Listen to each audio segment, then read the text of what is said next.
सलाम, नमस्ते, सत श्री अकाल। मैं हूं रजा और आप देख रहे हैं रजाग्राफी की सबसे बड़ी और सबसे खास रिपोर्ट, अंतरराष्ट्रीय प्राइम टाइम रिपोर्ट। एक वीडियो के अंदर दुनिया की तमाम वो खबरें जो आपके लिए जानना बेहद जरूरी है पेश कर रहा हूं। हजरात, मैं शुरू से बोलता आया हूं, जब हिंदू समुदाय के लोग डोनाल्ड ट्रंप की पूजा करने लगे थे, भारत के अंदर हिंदूवादी संगठन डोनाल्ड ट्रंप का बर्थडे भगवान की तरह सड़कों पर बैठकर आरती उतार कर पूजा अर्चना कर कर मनाते थे। उसके फोटो को केक खिलाते थे। यहां तक कि पूरी दुनिया में एक भारत ऐसा मुल्क बना जहां किसी एक व्यक्ति ने डोनाल्ड ट्रंप की पूरी मूर्ति बनाई और डोनाल्ड ट्रंप की वो पूजा करता था। भारत के अंदर बड़े बड़े चैनलों और पत्रकारों ने स्पेशल कवरेज की। गोदी मीडिया ने जाकर ये अमेरिका में कहा कि मोदी और ट्रंप जब स्टेज पर आते हैं तो बिजली कड़कती है। जी हां, और मोदी जी ने नमस्ते डोनाल्ड ट्रंप किया। रिजल्ट में क्या मिला? हमारे ही भारत का अपमान डोनाल्ड ट्रंप करा। हमारे ही ये जो पूजने वाले हैं उसको, उनके मुंह पर थूक दिया डोनाल्ड ट्रंप ने। और भारत पर टैरिफ ले, भारत के ऊपर टैक्स भी ले, भारत को आड़ी निगाहों से देखना भी ले, और भारत के सबसे बड़े दुश्मन पाकिस्तान के उल्टा अमेरिका करीब हो गया। अब जो हिंदू संगठन हैं बिलों में घुस चुके हैं और वापस इस मुद्दे पर बोलने की उनकी औकात नहीं है। यहां तक कि शुरू से समझाता आया हूं कि अमेरिका भारत का सगा नहीं है, वो सिर्फ पैसे का है। हजरात मोहतरम, अब जब विदेशियों को ट्रंप का प्लान ये बना कि विदेशियों को अपने मुल्क से निकालना है, तो उसने बहाना तलाश करना शुरू किया, जिसमें पहले नंबर पर हिट हुए भारतीय। भाई रिपोर्ट देख लो, मन की बात नहीं बोल रहा हूं मेरे मन में क्या है, क्योंकि जब मैं मन की बात बोलूंगा तो एफआईआर हो जाएगी। तो आप ये देखो, H-1B वीज़ा के लिए भारत बहुत समय से प्रेशर दे रहा है अमेरिका को कि भैया भारतीयों को दिक्कत हो रही है, थोड़ा इसमें हेल्प कीजिए।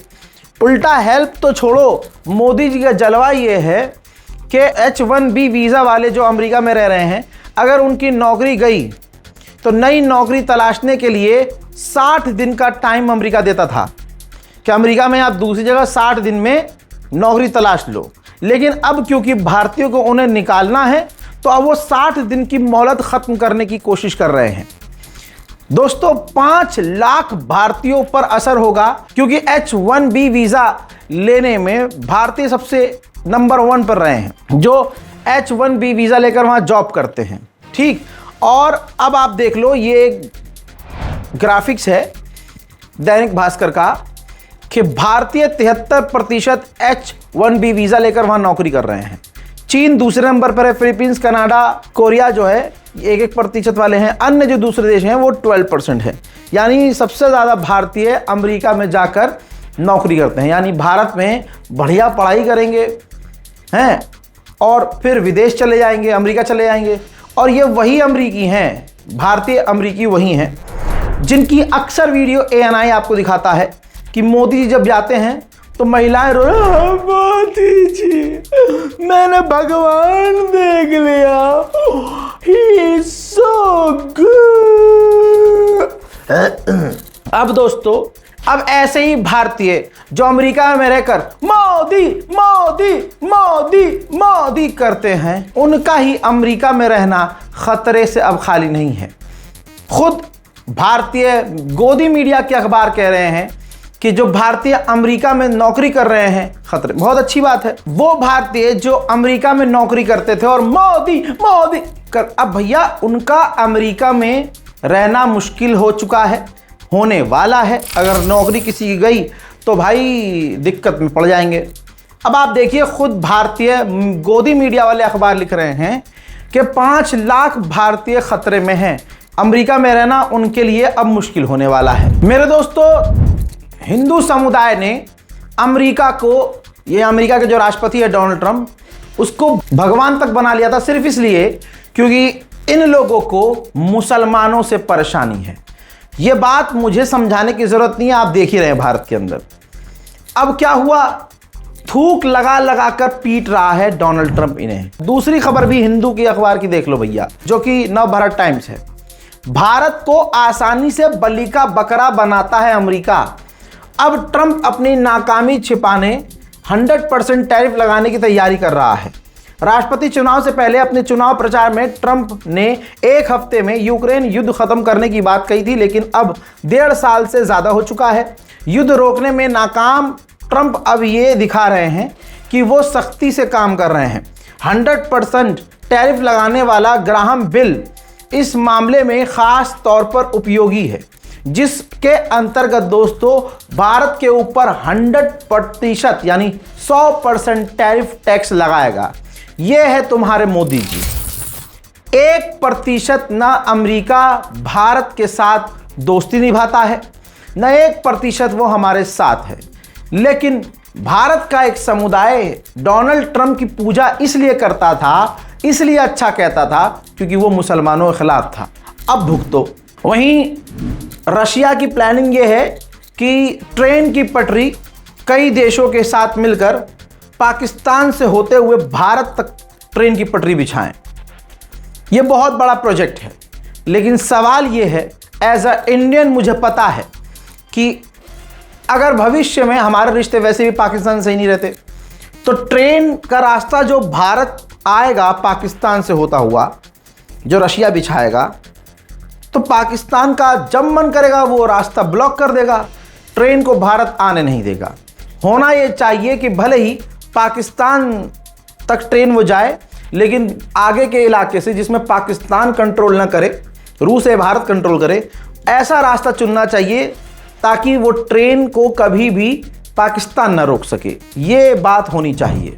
डोनाल्ड ट्रंप भारत के लिए वफादार नहीं है, लेकिन हमारा डरपोक इतना डरा हुआ है, ना उससे, रूस से डर के मारे, रशिया से डर के मारे अब हम हथियार तो ले ही नहीं रहे अमेरिका के डर से।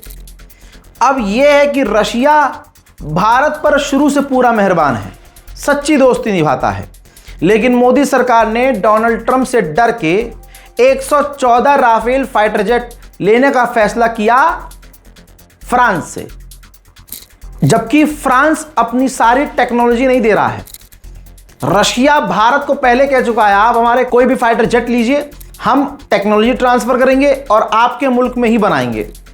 मोदी जी ने फिर भी राफेल फाइटर जेट का ऐलान कर दिया कि भाई हम वो लेंगे। इसके बाद ये एक और रिपोर्ट देख लो, Su-57 भारत को स्टील्थ फाइटर जेट बेचने रूस का आखिरी दाव। 3 घातक मिसाइलों के साथ बनाया पैकेज। हाइपरसोनिक मिसाइल यानी Su-57 अगर भारत लेता है तो रशिया अपनी 3 सबसे एडवांस मिसाइलों में गिनी जाने वाली हाइपरसोनिक मिसाइल भी भारत को दे देगा। ये ऑफर बहुत बढ़िया है। एज अ भारतीय मैं बता रहा हूं, मैं एज अ जर्नलिस्ट भी बोल रहा हूं, एज अ भारतीय भी बोल रहा हूं, एज अ मुस्लिम भी बोल रहा हूं कि हमें हथियारों की, तगड़े हथियारों की जरूरत है। और सब जानते हैं कि रशिया के हथियार खतरनाक हैं, फाइटर जेट भी बहुत बढ़िया हैं, लेकिन देखते हैं कि मोदी सरकार का जो रवैया है वो बदलता है कि नहीं।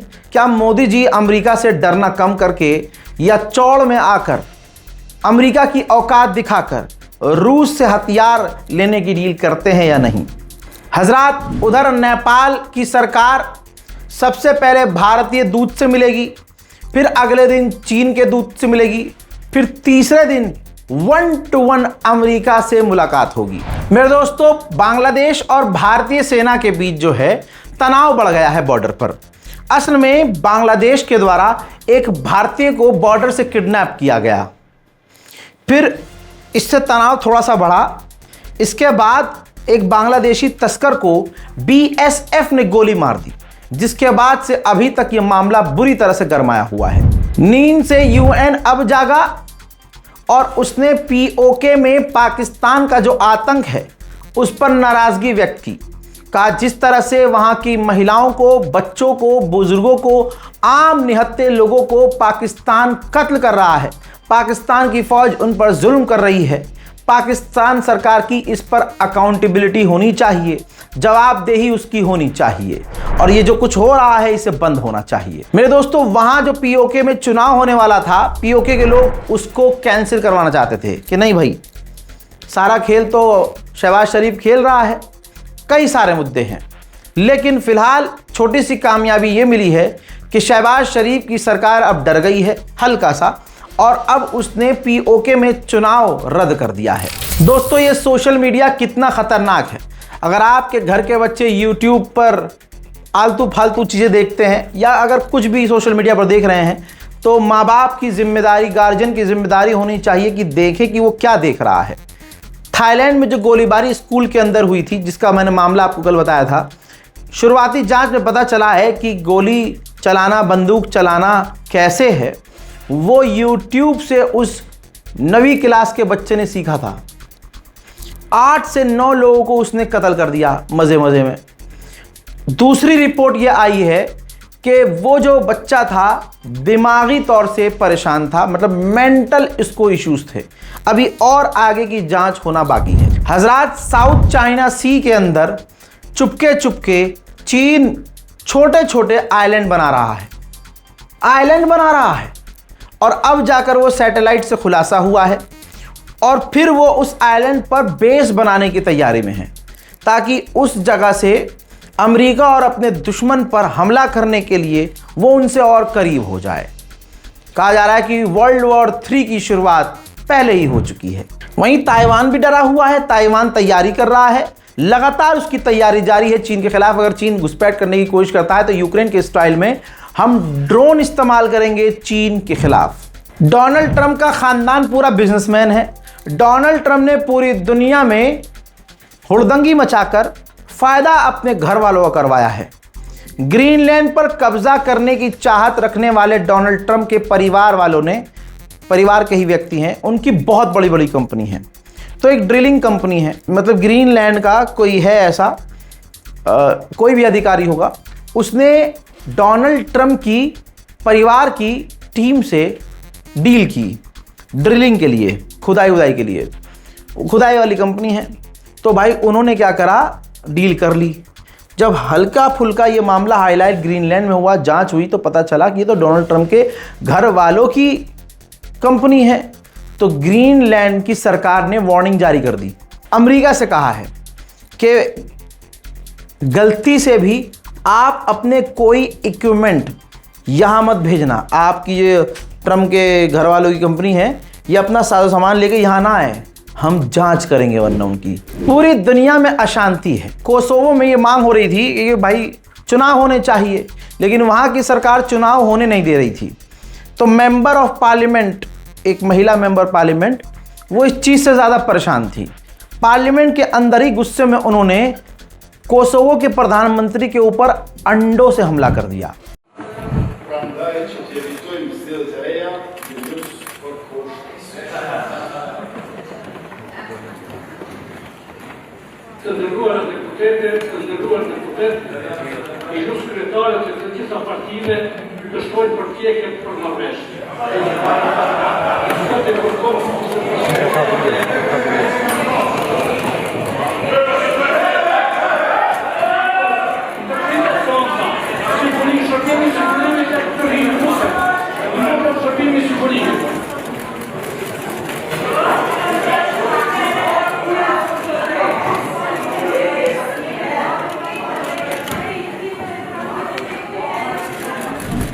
वहीं आपको यह बताया जा चुका है कि अमेरिका के वॉशिंगटन में और दूसरे इलाकों में जंगल की आग फैली हुई है।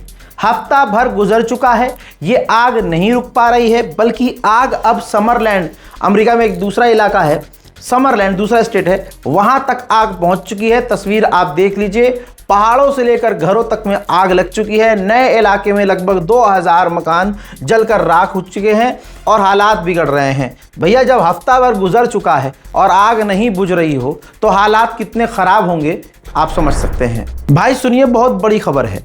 इटली, जापान, फ्रांस और यूरोप के कई सारे देश मिलकर अब तक का दुनिया का सबसे एडवांस 6th जनरेशन का फाइटर जेट बना रहे थे। इस प्रोजेक्ट को लीड कर रहा था फ्रांस, जर्मनी भी इसमें शामिल था तो जर्मनी पता नहीं क्यों निकल गया इससे, शायद अमेरिका के डर की वजह से जर्मनी निकल गया। तो अब यहां पर एंट्री मारी है भारत ने।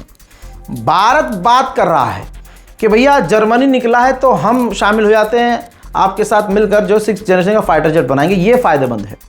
मोदी सरकार का कोई मिनिस्टर हो, एक्सपर्ट हो, जो भी इसने ये काम किया है, दिमाग लगाया है, बहुत बढ़िया लगाया है।